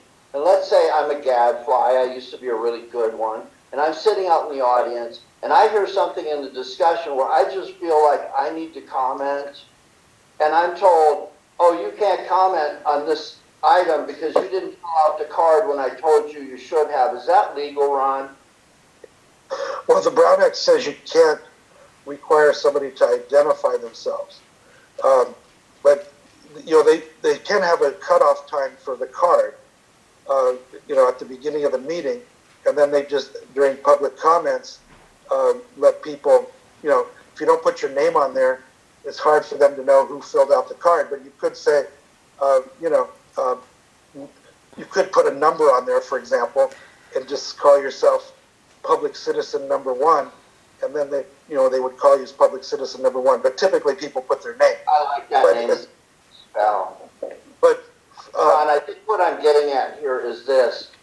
If I am out in the audience of a school board meeting and I maybe come to hear something and something in the discussion of the board leads me to want to make a public comment that I didn't know I wanted to make, I should be able, and I do this when I'm the president, you can pick up one of those cards and fill it out and talk midstream as long as you're respectful. Is that a better practice than saying you have to come in at 7 o'clock and fill out a card, or you don't get to speak ad hoc when the issue is popping up and you feel compelled? That's up to the board. It's not required by the Brown Act. You can have a cutoff, for people submitting a card for public speaking. And then once public comments are over, then that's it, and they'll just have to wait until the next board meeting. But if you want to be more flexible and allow people to submit a card in the middle of the meeting after public comments and then let them speak, because if they're upset about something, that's up to the board. I'm not speaking about public comment. I'm talking about speaking on an agenda item that you decide, okay, they're on this item now, and I feel compelled to talk about an agendized item, so I'm going to fill out the card and give my input on the agendized item. Well, that's why the agenda is posted 72 hours in advance or 24 hours in advance for a special meeting, so the public can see the agenda, and if they feel strongly about the agenda item, then they'll come and make a public comment. But if the board wants to allow people to make a public comment after public comments are over, that board can do that, but they're not required to do that. You can have one time at the beginning of the meeting for public comments, as the board did on this agenda. You're not required to have a second set of public comments. I'll be having a chat with the superintendent and the board president over here, because I'm a believer, not public comment, not off agenda items. I'm specifically talking about agendized items as they occur. Somebody walks in late, gets here from work, wants to speak on item 10, fills out the card as it's happening. So I'm done, Ron. Thank you for being patient with me. No problem. Tonight. My pleasure. Ron, I appreciate you being here, and I do not have anything else to add. Well, thank you, and I'm sorry about the mix-up on the... I'm sorry, hold on one moment. I believe we want to go back through and loop back around. Okay. Thank you. So follow up to Ken's question about the agenda cards. Say we have an agendized item, solar panels. It's on the agenda. We're having a discussion. If there is somebody that comes to the audience for this particular agenda item, and they are relatively well schooled on this agenda item, say they're very familiar with CPUC, or very familiar with the engineer with solar panels, or whatever, is it appropriate to allow that person to speak? And is it appropriate to have a conversation with that person on that particular agenda item? Well, that's up to the board. I don't think that's required, because you posted the agenda, you've got public comments at the beginning of the meeting, so you could say no, you should have spoken during public comments, or you can be more flexible and say, oh, yes, but if you do it for one person, you're going to have to do it for everybody. You can't just single out one person. So you have to keep that in mind as to how you're going to do that. And I've been to board meetings where some of the boards do that. They do allow public comments on agenda items later in the meeting. Just depends on how you want to approach it. But as long as you have one comment period, you're in compliance with the Brown Act. Okay, thank you. Lester? No, I'm good, thanks. Okay, I think you more than answered all of our questions, so thank you very much again. Well, thank you for inviting me. I appreciate it. Okay, now moving on to board comments. Tim? Yes. Okay, so I'm going to focus on some good stuff here. I want to give a shout out to all of our winter sports athletes, our boys and girls basketball programs, our girls and boys soccer programs. The girls soccer had, as usual, Coach Terry's done an exceptional job of preparing the girls and getting them into the playoffs numerous years in a row. I had a conversation with him a couple of weeks ago, and he says, I think I'm going to get a tough draw. And they did. Their first wild card game, they had a tough draw, which he's concerned about, as I am, that our school gets paired with Little Rock High School of 2,700 students. And it's kind of a tough gig for us up here in the North County that the girls work hard, and yet they have schools constantly doing this. But that's outside our realm. But the good news is Terry continues to forge ahead. He teaches the girls the good concepts of soccer, and they continue to grow. Coach Peter, on the other hand, is doing equally as good a job. I spoke to them on the bus before they left for their round 2. They got into the playoffs and won their wild card and went on to their first game. They were successful, and then today they had a game. I was at the bus when they were getting ready to leave, telling them to go get them, and they ended up having a tough game against Excelsior, losing 2-1. But again, Coach Peter confirmed that he's had been 8 years in a row now that he's taken his boys' programs to the playoffs, and that's commendable to us that we have walk-on coaches and Coach Terry and Coach Peter who present our student athletes with the opportunities to grow and succeed in a sport that they love, and that's great branding for us as a district. Basketball's been an exception this year. Our girls program having taken a layoff last year because we didn't have coaches, and we had girls, but we didn't have coaches. This year we had coaches, and their first year back, they get in a wild card, and of course it's kind of tough going in when you've only had a year to prepare. But they got to the playoffs, which is I go back and trying to think of my memory the last time the girls made a playoffs, and it's been probably double-digit years, so it's been a long time since the girls program has been there. Coach Bates, on the other hand, has worked hard with the boys program, and as Brody said, they're doing it really, really well. It's fun to watch them play. He's done some great things with those boys. They had their wild card game, an away game at Academy for Academic Excellence, AAE, up in Apple Valley, and nice facility and a great game. Right down to the clock, winning 52-50. So it was like, and all 8 of us there that were supporting Vasquez were as noisy as the other 35 or 50 or whatever it was in the gym. Of course, we have one spectator in our group that keeps everybody on task. And then the next night, I went in and I said, we're going to play on Thursday night, and I wasn't going to be here because I was going to be at the basketball game. But they said, no, it's going to be on Wednesday. So they had back-to-back games. And they went up to Silver Valley, which was an old rival of ours from Desert Mountain League times.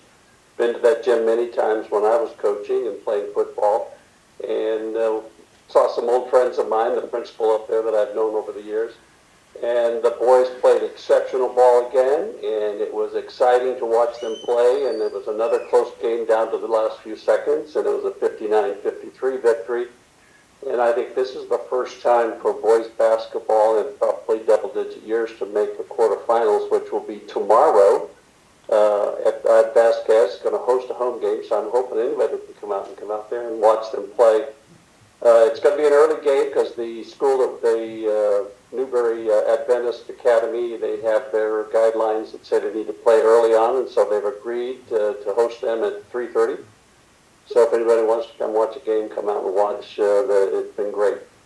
So all in all, our winter sports have been a great branding for our school. We have students that come here to go get a good education, and these coaches, Coach Terry, Coach Peter, Coach Bates, and the women's basketball coach, which is part of the program. I'm not familiar with him, but I watch him. He's as excited. Is he the coach or the athlete? He's bouncing around, giving the girls an exciting time, and it's just lots of fun to watch them play. So that's an exceptional part of our exposure in the community, that students can go to the big schools surrounding us, and they'll be on the bench. They can come here and they can be a starter and be an impact player, and that's an opportunity that we can provide that big schools can. So kudos to all of them. The tickets for home games now are run by CIF, so if you're going to go, you just go online. It's free online, and you have to buy your tickets online. There's no tickets at the door. It's all done online now. Through Fan, is it Fan? Yeah, you just scan it on there, and it's like $10, and you get in and have a great time. And it'd be great to pack that gym with the boys basketball tomorrow at 3:30. So there was a lot of questions about scheduling and regarding the buses, and I think it's fair to keep in mind is that our fall sports, which is football, cross country, girls volleyball, football has 10 scheduled games. Volleyball can go up to 20 scheduled games, plus tournaments could make it 24 games, and those are usually twice a week. So 3 times a week, we're taking our students going around. We usually like to split the schedule, 50% home, 50% away, and the coaches work with the athletic directors around. Winter sports, the one that we're in now, that we're just concluding up in the playoffs now, all of them are 20 sport games. They can have 20 games, sometimes 24. So that's twice a week, Tuesday, Thursday, Wednesday, Friday, Saturday for soccer, that we're moving kids around. So there's an enormous challenge with transportation to have sufficient buses to do it. And to me, it's an investment in our program here that I have no doubt that there's a lot of work for short buses. Coaches, I've had buses miss me, and I had great parents, and we all packed in the car, and we caravan to sites with football. Pulling trailers, pulling all our food, pulling all our equipment, everything. So when we have a outside source that can backlog and back support, because I know we have contractual obligations to our employees to say, I have a game, can you guys take this? Well, we have to get our kids home from school. A lot of times we have to leave when they're still on their routes and they can't take them. So we have to back out and go out to other sources for it. It's not going to get any better in the spring because baseball, boys volleyball, track, tennis, swimming, those are all 20-game schedules. Twice a week they're out of town. They're leaving after school, right after school, sometimes at noon, 1 o'clock, because they have to get to another school site. But to me, that's an investment in our students. We provide them the opportunity to excel at something they enjoy, and athletics is a direct complement to their academic success. So whatever we do, whatever transportation services that we choose to use to get our students safely to and from their contests, we should do it. There's never been any question. And I can recall many times as athletic director that I'd have a bus breakdown on the way coming back from Mammoth. We used to travel to Mammoth. I'd get out of my house and I'd go out there and I'd coordinate with a couple other parents and we'd get our students off the road and get them back. Leave the bus. I don't care about the bus. Get the students home. And that's what we do as a small school. And that's what the work has done. Now I know we have these challenges and all these things going on, and I've talked with Terry and Coach Peter, and I listen to their frustrations because I've experienced them, and I know that, but they know, and we have to have confidence that we have staff that are doing their darndest to make sure that we get scheduled, get that done. We can book out a month in advance, but we can't take the outside source until we find out a week before that I have a bus driver that can take it. We got to give it to our bus driver. That's our commitment to our employees. Now, I am a proponent of playoff. That's a reward for great work, and I'm a proponent that we do provide that opportunity to put those kids on charter and get them to those students because it's usually farther than we normally go. And that's just something that I've always been a proponent of, to give them a reward to our students. Then the last thing I'm going to close with, I came to Vasquez in 2000. I stayed for 18 years. I didn't go anywhere else. I didn't want to go anywhere else. I taught, I coached 3 sports, I was ASB advisor, I was athletic director, I was dean of students, and I came back to teaching. I never, ever felt like a transitory employee. I was never felt that I was a leftover employee by this district. Sure, we had challenges. Sure, we had problems. We had discussions. But never, ever did my bosses at the site or my experiences with the district staff when I had things that I had to do there, and even when I was leading the teachers union, did I ever feel that we were transitory or leftover.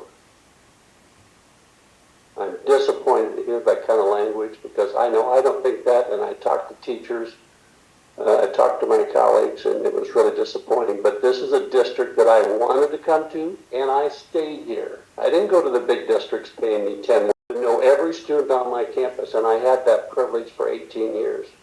I could look across campus and see one of my student athletes, and I could call them by their name. Get in the class. Oh, you got it. Okay. I didn't have to take 7 minutes to get from class to class because there's so many kids on campus that I don't even know if there's students here.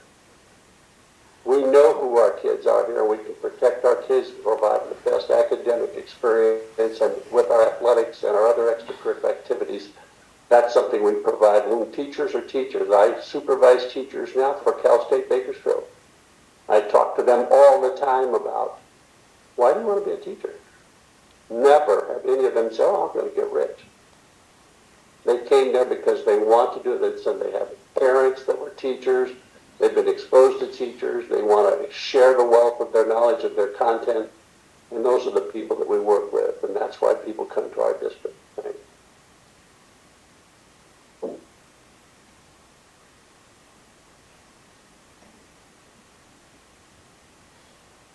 Just real quickly, just want to thank Mr. Jorgensen for his, for the amount of effort he puts into the sports program and his knowledge of it, because on a personal level, the cross-country team just had their banquet. It was a little bit late. Cross-country's been over for a while, but it wasn't lost on me that these kids, these athletes, almost all of them were scholar athletes, that their coaches, Coach McClaws and Coach Zorba, did a fantastic job, like all the coaches in our district.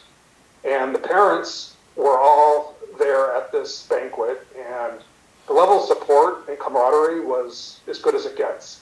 So just a thank you to all the people who support our sports, because our kids really do benefit from it. And I thought, you know what? These people, these kids, these students, these athletes, these coaches, these parents, they're the faces of our district. That's what people from the outside see. They're at the sporting games, they're doing their best, and we shine. And that's all I have. Thanks. It's, I know, it was definitely well said. So I definitely appreciate all you do for the athletes and all the sports team. And our sports programs really are a draw for the community. So all we can do is continue to support them. Just everything we do here. So that's all I have. Okay, I spoke a lot earlier, and a couple things I want to talk about here. This is AV Press. This is a regional paper. There's something called the SELPA. It's called the Special Education Local Plan Area. It's a collective of school districts. There's 10 in it. It tells you this is kind of like the school districts around us. It's the region. Everybody in there, from the small rural districts to the really big districts in the Antelope Valley, read this paper. And when we see in the paper, a regional paper, that the grant aids the district's mental health, this is the calling card I want to see. There's $3.6 million on the table here that bring more people, more programs, and make them meaningful. This is significant. This, I can market this all day long. Thank you, team, for this. Next thing, Callie, I'm glad you're here tonight. Callie came on the board and filled a terrible hole. Callie actually knows about educating children, 17,000 of them that she's responsible for the curriculum. And she was recently awarded a LACO countywide award. It was the Beth Dalton Award. I hope that's not the same Beth Dalton, but yeah, the Beth Dalton Memorial Award for Leadership and Literacy Development. There's a huge hole up here with you being gone when it comes to supporting the superintendent, where it really gets down to education, because short of Tim playing basketball, we don't know anything about education compared to the team you two made. Thank you for coming in here tonight and telling us, or watching what we're doing. I had a lot to say to you tonight that only you understood, and I appreciate having the opportunity to let you know that I so much appreciated your work when nothing could be spoken. When the lawyers talking about lynch mobs, we've been through that. Thank you for being there. That's all I have. I'm going to keep it short because it's already super late, but I can't let the meeting go by without again mentioning our amazing counselors during Counselor Appreciation Week. What they do day in and day out, they do deserve to be celebrated every single day of the year.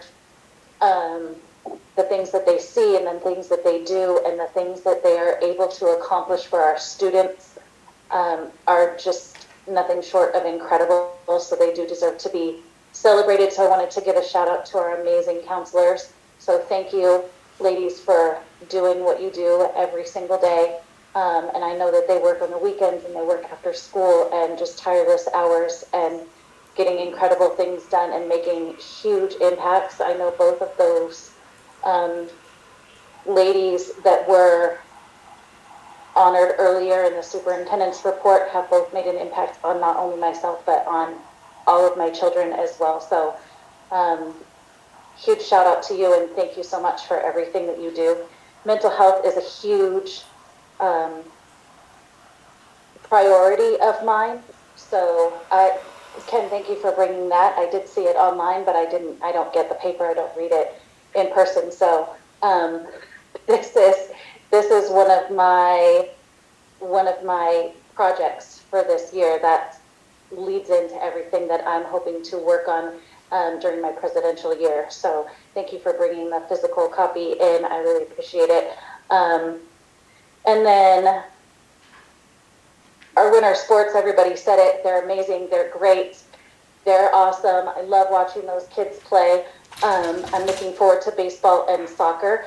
When I was sitting in the stands at the last basketball game, watching the last girls' game, I was sitting on the home side and looking over at all of the banners hanging on the wall. I love that we have banners at Vasquez and at High Desert. That's very cool.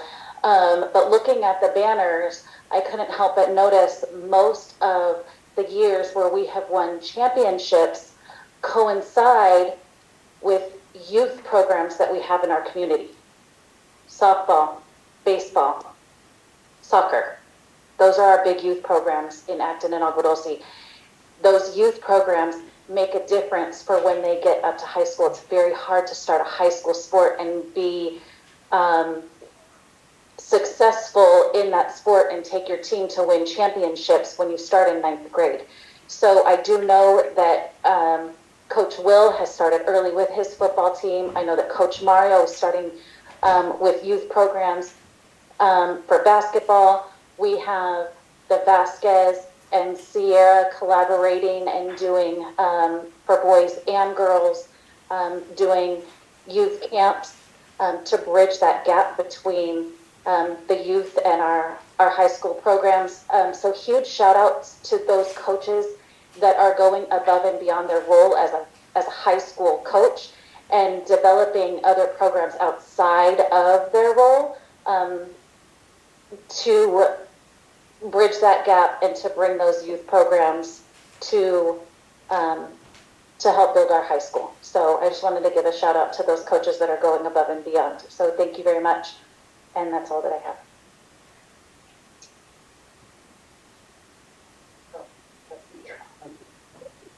I'll keep going.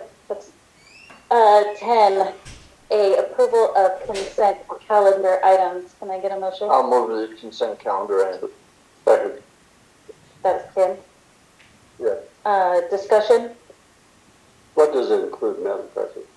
The consent calendar is going to include 10B, minutes of the regular board meeting from January 26th, B, warrant register, D, AMN Healthcare Inc. agreement, E, Judge Healthcare, and F, cross-country education staffing agreement.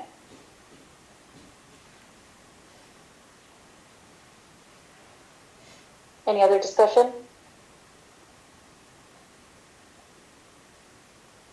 Hearing, sorry, go ahead. No, I was just gonna say no. I think you were waiting for me to say, not me. Okay. One point on the warrant register, Can we specifically call out items that are outside of budget going forward?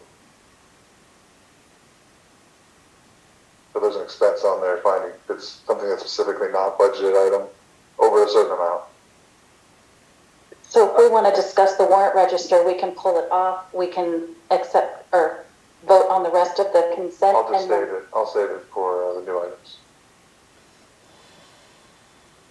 For future agenda items?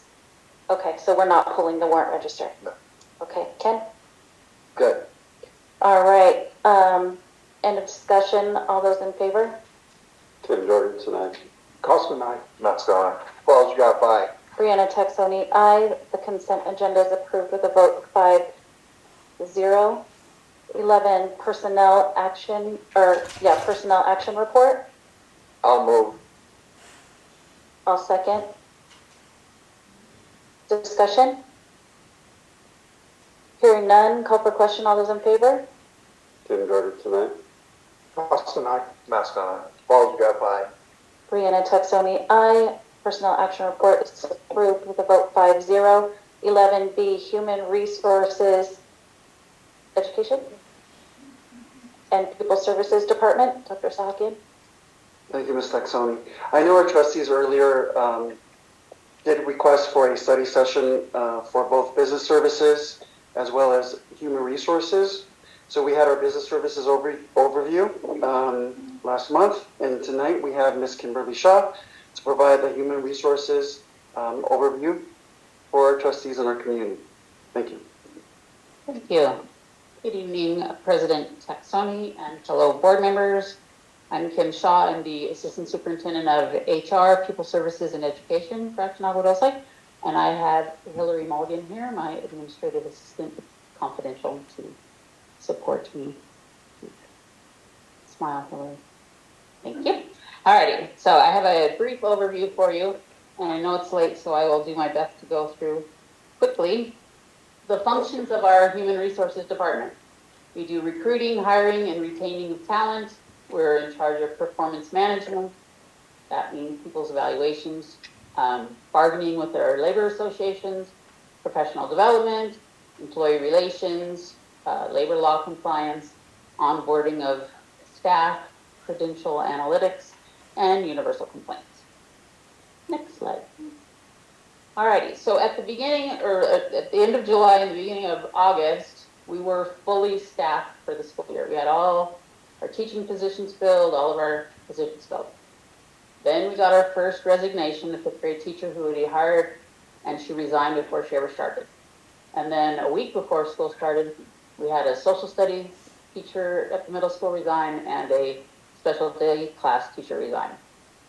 So I'm just giving you a little background on how some of the openings happened when school was starting. So our current staffing is we have 63 certificated staff members and 84 classified for a total of 147 staff members.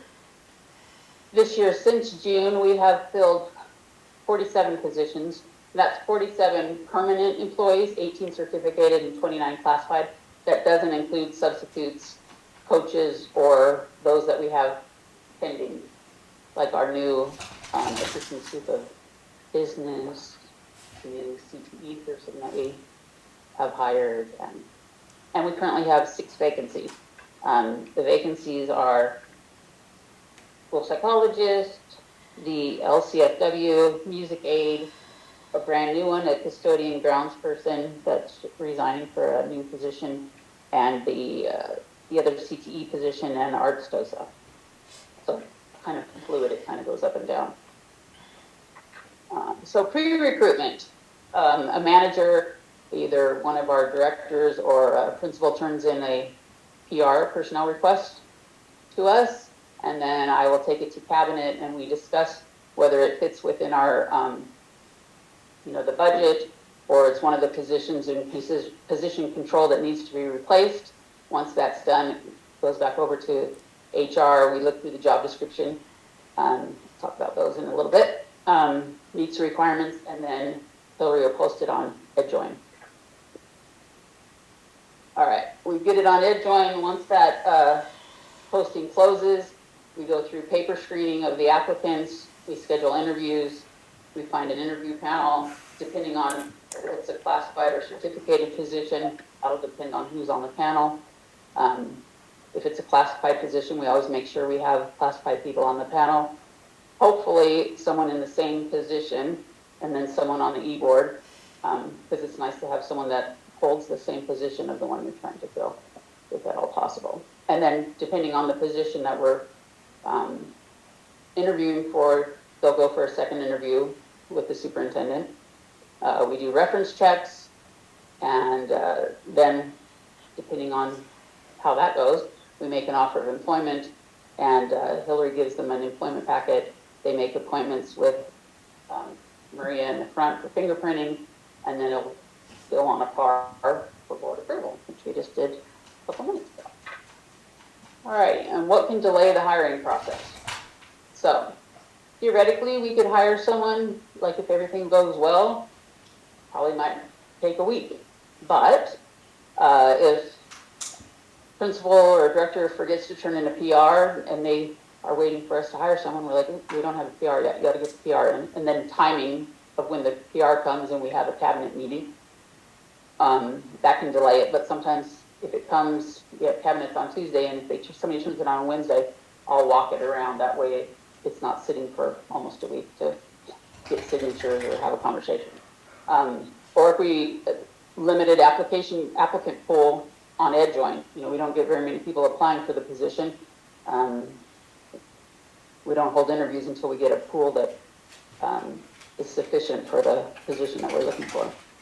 Sometimes people go on EdJoin and they start the application, they put their name, address, and then they don't add any of the attachments, or they don't fill it out. And then Hillary's calling people and saying, are you applying? Are you not applying? Like, if you need help uploading documents, or do you want to just email them for, it's kind of tracking down applicants that way. And then panel availability, depending on who, what the interview is or who is interviewing, who's going to be on the panel. So if we need a principal, we have to work around their schedule. If we need a director, we work around people's schedules. So sometimes it's hard to get those set up when the whole panel can be available. And then sometimes we've offered a position and the person isn't timely in returning their packet, and Hillary's kind of chasing them down to get everything turned in. Credentialing and licensing sometimes is an issue with CTC recently to get those things done. We've been waiting on someone for quite a while. So fingerprint delays, there can be an issue with, background checks sometimes. So sometimes those take a while for us to get the clearance to move forward with them if we're waiting on the fingerprints. Unresponsive references, and sometimes we're calling reference checks and we play phone tag with the person, or they're not calling back, and then we'll call the candidate and say, is there any way you can check with your reference to see if they can give us a call back, or do you have someone else you'd like us to call, because we're not able to get a hold of this person, or they're not calling us back. Recently, it's getting harder and harder if we want to hire a certificated person. Districts are not releasing people from their contracts. We currently are looking at someone for a position, but her district's not releasing her until they find someone to replace her in their district. So she's kind of on hold. And then we have candidates to take a position, go all the way through, get put on the par, get approved, and then they resign before they ever start the job. And then the board meeting schedule, depending on when the next board meeting is. Once we get everything done, the cycle for the board meeting might not happen for a week or week and a half. And we're going to an in-person one in March for at LACO. We started the district-supported induction program this year, so that's huge for recruiting efforts, because a lot of times when we're interviewing people at the end, you ask if they have questions and like, do you have an induction program? Because other districts around do, and we didn't. And so now that we do, that's a huge recruiting thing for us. We have contacted, and we're continuing to contact different universities seeking prospective interns and graduates. We have 4 teachers that are on intern credentials with us right now. We have 1 through Cal State Northridge and 3 at UMass. But we have agreements with Concordia, Western Governors, and Pepperdine. And we're working with the Riverside, who's helping us with our induction program, with the to a bridge to intern program, which would support our classified employees if they so chose to become teachers, get into a program where they could, with our support, move from being a classified employee into a teaching position. All right, we have some goals. We have some lofty goals. So in an effort to recruit and retain, we want to plan to have like a local job fair just for us, you know, put something together where we could do it here in person or something. And then we also need to research additional post-COVID recruiting options because recruiting has changed since COVID. Things are a little bit different, and EdJoin's really not just the way, and we know that. And we've done some virtual job fairs, but for the most part, the people are farther away, or what we've found so far are farther away from Acton, so we want to check into some other things that we could do. Support our staff, kind of goes along with what they were saying earlier, in optimizing the learning environment. You know, support our teachers and our classified and what that looks like. Developing protocols to support an environment that fosters, recognizes, and celebrates best practices. And as part of the MTSS team, we're working to coordinate that also. Implement measures to empower and respect staff voices when addressing staff needs.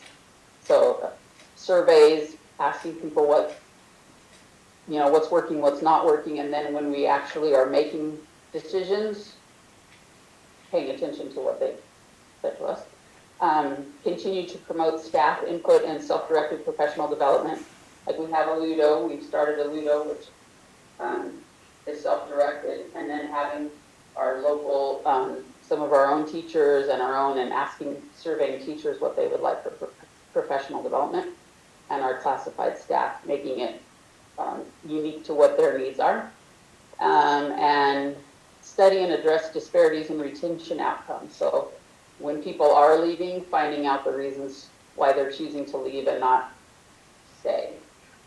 And then goal B, we need to update and modernize the human resources website to increase access to available HR services, resources, and information. We want to make it user-friendly where people have access to forms, and like this year has really come, how do I say this? High Desert has had the need for maternity requests. It would be nice if there was a place where they knew where to go to find all the appropriate documents in one easy place. So I just say High Desert and maternity because it's just something that's come up this year a lot. So that's it. Apparently I'm done. No, anyway, so anyway, we just want to modernize things because you look at some other places' websites, and that's another thing that would be good for recruiting people. Is like, you know, younger people than myself are very tech savvy. They go to websites and they want to find a place that's easy, and I don't know. So, and ours is a little not as nice as we would like it to be. So we want to modernize onboarding, review and update related paperwork. That's where the job descriptions come in because we're still using typewriters and mimeographs, and so you know, there's no longer in use. So we want to make sure that we get our job descriptions updated, and then just improve the efficiency of administrative and programmatic operations in the office. Now that's it. Those are all the positions that we've filled since school started. So. Thank you. Thank you. Discussion, Tim? I have a couple questions for you, Tim.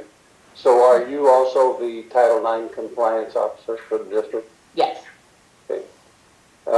Now, when we advertise on EdJoin, where it's an online traditional, it's kind of like the basics, and then you expand beyond that.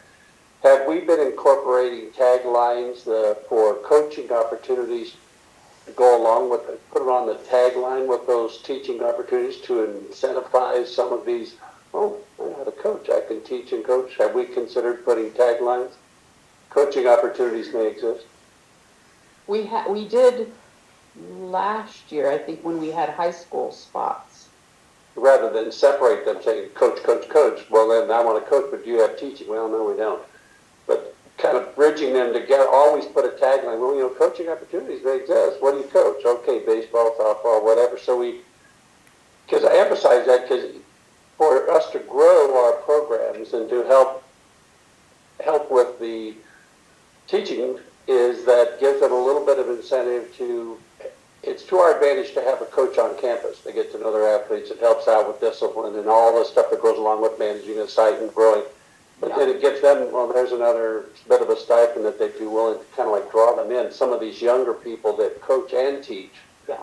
Well, one of the people that you just approved for this evening, he wanted to be hired in December when we hired the other 5th grade teaching position, but his district would not let him out of his contract. So in the interim, he quit his job because he wanted to come here, and he's also a coach. Cool. So he's going to take the position at High Desert, and the young lady that was more of a primary teacher is going to move over to Meadowlark so that he can coach and be at the Well, I think it's to our advantage to make opportunities available to some of these certificated folks and classified as well, that coaching opportunities exist to draw them in to help them understand. Okay. Now, when you say the principals have to generate a PR, but is the cabinet a source when they're developing at the leadership with the district leadership that the cabinet says, you know, we're going to be adding these programs so the generation can come from the cabinet as well? And then in that case, does the principal generate the report for you, or does the cabinet say, we already had this?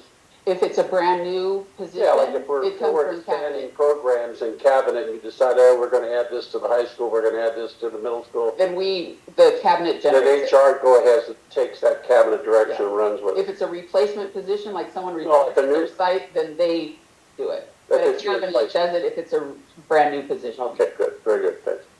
That's all I have. Thanks for your work. Can we go to that first pre-recruitment slide? I just like to understand some of the terms a little bit better. So there we go. Manager submits PR requests. So the term manager, that applies to principals or? Yeah, principals, directors, coordinators. And the cabinet is consisted of what types of people? The superintendent and the 2 assistant superintendents. Okay, thank you.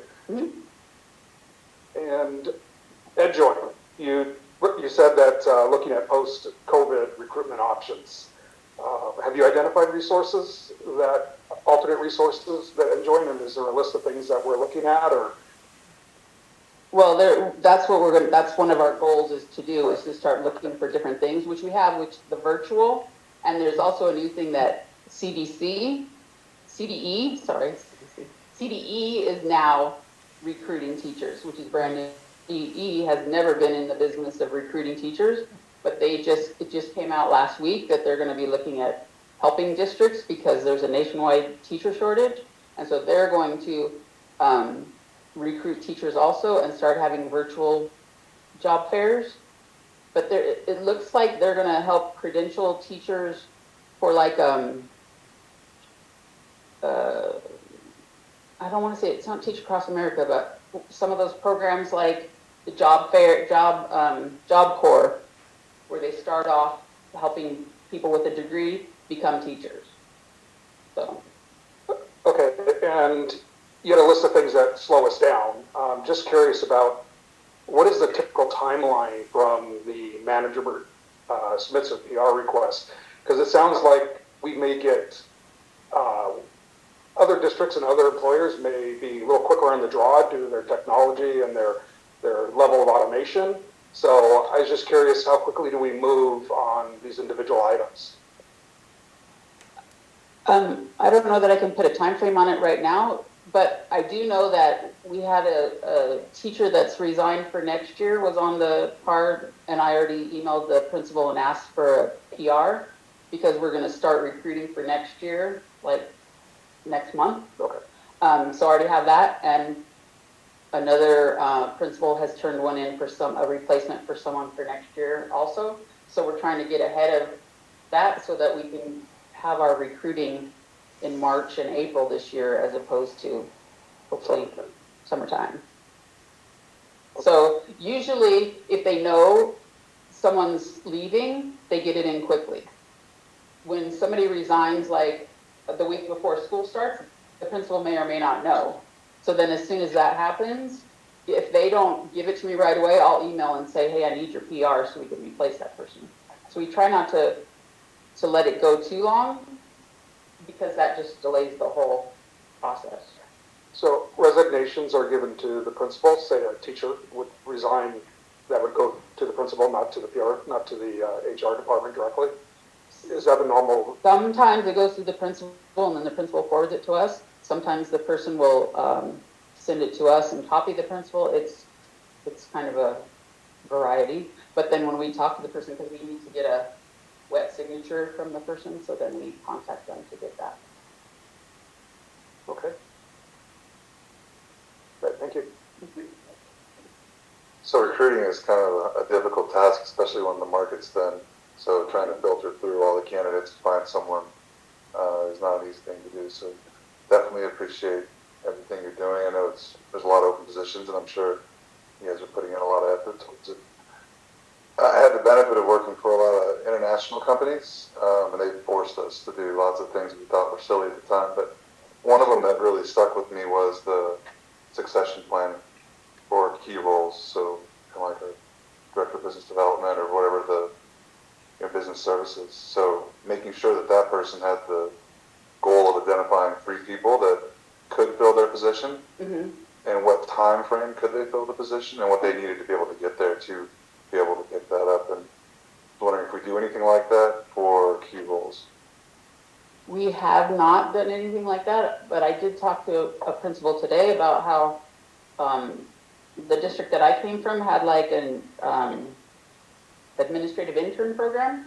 So like you identified someone that you wanted to train up to, take your job basically. So if you were to leave, there'd be somebody that could apply and be ready for your position. So, and that person is actually having their person, we call them teacher in charge, like a teacher that subs for the principal. But right now they kind of just cover the class. I mean, the school when the principal's out. But she's actually having this person kind of take some leading role, like being in charge of SARB, which is the attendance, and giving her some key roles in the administrative position so that she'd be ready, right? So she's kind of creating that on her own, but it's not like something that the district has put together yet. But we are talking about that to kind of grow our own. Sure. Because I think everyone has that desire to see candidates come from within as much as possible, but I think you'll have to identify someone or multiple people that can do that for any role. That, yeah, because we're so small, it's. Yeah, you might not get 3, but you can at least have 1. I was going to say 3 might be lofty, but we could try. I think for the managers there that are the people that are in the current roles, it's also an ability, gives them the ability to move up if a position above them becomes available as well. So if they have somebody in the wings that's ready to go, then it gives them the opportunity where they can take advantage of a position that becomes available. You have somebody ready. Thank you. I'll start my comments on this by moving that we extend the board meeting till 11 o'clock. I'll second. All those in favor? Tim Jorgensen, aye. Costello, aye. Mascot, aye. Paul Giamatti, aye. Brianna Texoni, aye.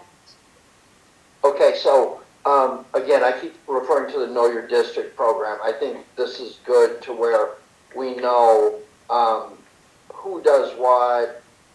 People stop being villainized that way. How many people are on your team? Myself and Hillary. Okay, so how do I put this to you? I have what I look at when it comes to an organization, especially this type of organization or service organization, it's a triangle. Whatever you're doing up here is like a compass.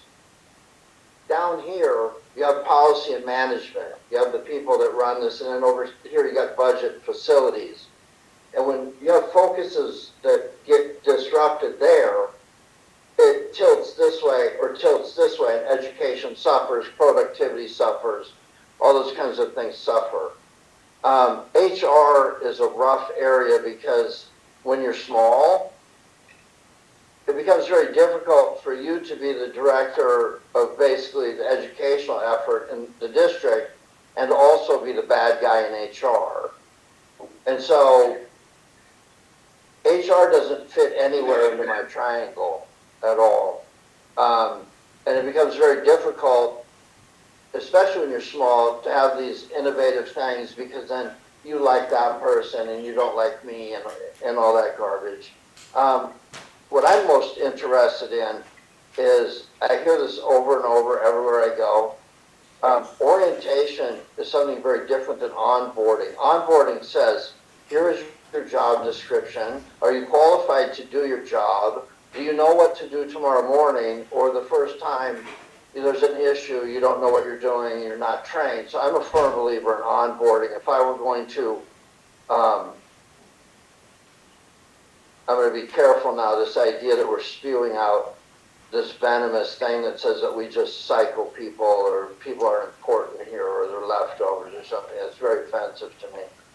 I work for a top-end organization. We don't have problems with benefits and all that, and we have great salaries, and yeah, we're at the top end of things, and that's where kind of my career has been. So when I went from one place to the next, and the money gets better and stuff, I choose to do that because I fit the model that they need in productivity. And maybe my goals in life are different. I look at the people in my organization. Some people want to fill a position so their life is better for their kids and they want the stability. They don't want the glory overnight stuff. So I kind of look at people, and some people are just happy and like to work where they work, and this characterization of stuff. But back to where I work, it takes 4 to 6 months to onboard somebody. And we have a great HR department, and they're separate. They break out of the triangle. Very few of the directors can influence what HR is doing significantly. But there's a process. And rushing that process to the point where you can't do a background check on somebody on the internet, I found that to be sometimes a very scary experience. So at the end of the day, I hear that you have 2 people doing this work. I don't know that 2 people can onboard to make sure that everybody understands their job description. If we have glitches and reorganization stuff, that stuff has to come in front of this board. We don't need to modify the job schedule. The superintendent I enjoy these presentations. I would hope that we would find a way to put them on the internet. We would have a healthy discussion about the reality of 2 people, what they can do, where supports are needed, and where a good word is a lot more helpful in bringing people here than some of the stuff I'm hearing. So thank you. Let's get this stuff posted. I don't like sitting up here and hearing an over and over and over analysis of a 3 people department every time some face up here changes. I get it. Thank you for the work you do. There's just not enough time in the day for you to do what you do. And I hope everybody can take a look at that and have some patience and come up with some solutions and take a look at the organizational structure. I would really like HR to be taken out of education, please. That's not a directive, it's just common sense. I'm going to start off by saying I feel like there might be some communication with the term transitory being used. I think I heard it differently than everybody else heard it. When it was used tonight, I felt like it was, we are a transition school, not that we see our employees as anything less than absolutely amazing. I know the discussion that I have ever heard up here on the board and from the district office is that we have amazing employees that deserves to be celebrated across the board. So I don't feel like that word was used in a way that we think anything derogatory towards our employees, but that our district is seen from the outside and from employees, that employees come in, they get that resume kick, and they move on to people that pay a little bit higher. So I think that that's what I heard. I could be wrong, but I feel like that's the term that I heard tonight, not that we see our employees as less than. So I just wanted to clarify that's how I felt that term was used. Back to HR. Kim, thank you very much for putting this together, and Hillary, I'm sure you had a hand in it too, so thank you both very much for putting this presentation together. It will be posted somewhere that we can share and look back and... Yes, we did post the business presentation on our website under business services. We'll do the same for HR as well. Love it. The last thing is I love the goals. I think there's some that are attainable right away and some that are going to take a while. And I love goals like that because it gives you something to celebrate right now when you attain those easier ones and something to continue to work for. So thank you for putting a big, long list of hefty goals up there. I would love to see updates on those goals when you're able to update your recruiting process. So that's all that I have about that. Moving on. Thank you, Kim. I appreciate it. Thank you. To 12A, first read, Metal Arc School Safety Plan. Dr. Sakian?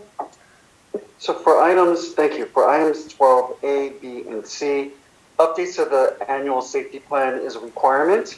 It is to include procedures. If there's any legality in terms of any procedural changes to, let's say, shelter in place, earthquake, and the others, that type of language is updated within the plans formally.